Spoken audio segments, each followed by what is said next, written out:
皆さんこんばんは、おじいです。本日の作品は、夏目漱石、夢十夜。第4夜。広い土間の真ん中に、涼台のようなものを据えて、その周りに小さい将棋が並べてある。台は黒光りに光っている。片隅には四角な膳を前に置いて、じいさんが一人で酒を飲んでいる。魚は煮しめらしい。じいさんは酒の加減でなかなか赤くなっている。その上、顔中ツヤツヤして、シワというほどのものはどこにも見当たらない。ただ、白い髭をありたけ生やしているから、年寄りということだけはわかる。自分は子供ながら、このじいさんの年はいくつなんだろうと思った。ところへ、裏の掛引から手桶に水を汲んできた神さんが前だれで手を拭きながら、おじいさんはいくつかねと聞いた。じいさんは頬張った煮しめを飲み込んで、いくつか忘れたよ、と済ましていた。神さんは拭いた手を細い帯の間に挟んで、横からじいさんの顔を見て立っていた。じいさんは茶碗のような大きなもので酒をぐいと飲んで、そうして、ふーと長い息を白い髭の間から吹き出した。すると神さんが、おじいさんの家はどこかねと聞いた。じいさんは長い息を途中で切って、へその奥だよ、と言った。神さんは手を細い帯の間に突っ込んだまま、どこへ行くかねとまた聞いた。するとじいさんがまた茶碗のような大きなもので熱い酒をぐいと飲んで、前のような息をふーと吹いて、あっちへ行くよ、と言った。まっすぐかいと神さんが聞いたとき、ふーと吹いた息が障子を通り越して柳の下を抜けて、河原の方へまっすぐに行った。じいさんが表へ出た。自分も後から出た。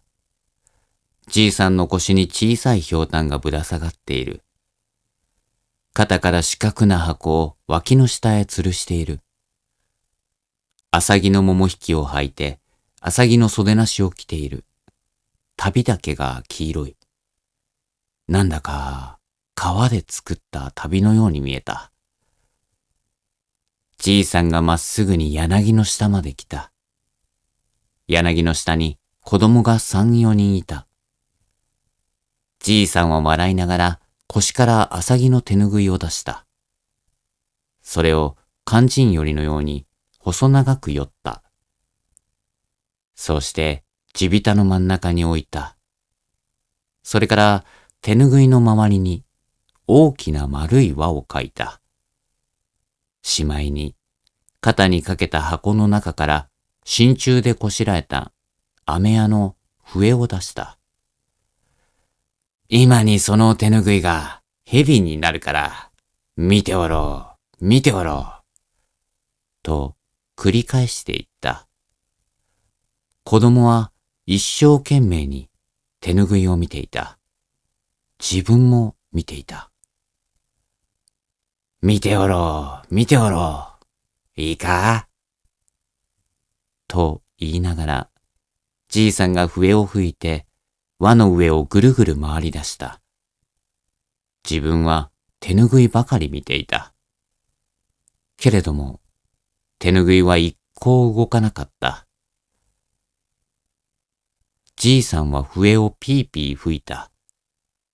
そうして輪の上を何遍も回った。わらじをつま立てるように、抜き足をするように、手ぬぐいに遠慮するように回った。怖そうにも見えた。面白そうにもあった。やがてじいさんは笛をピタリとやめた。そうして肩にかけた箱の口を開けて、手ぬぐいの首をちょいっとつまんで、ポッと放り込んだ。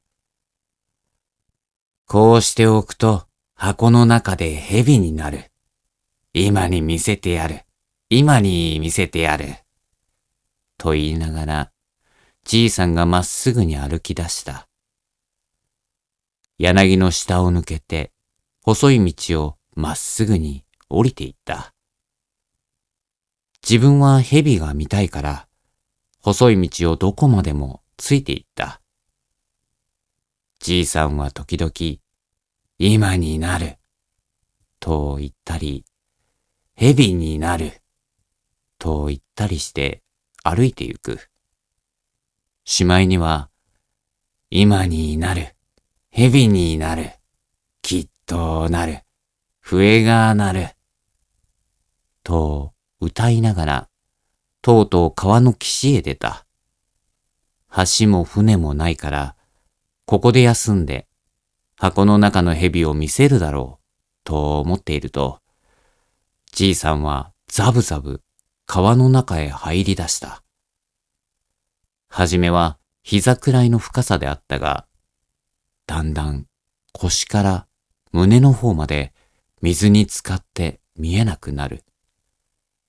それでもじいさんは、深くなる、夜になる、まっすぐになる、と歌いながら、どこまでもまっすぐに歩いていった。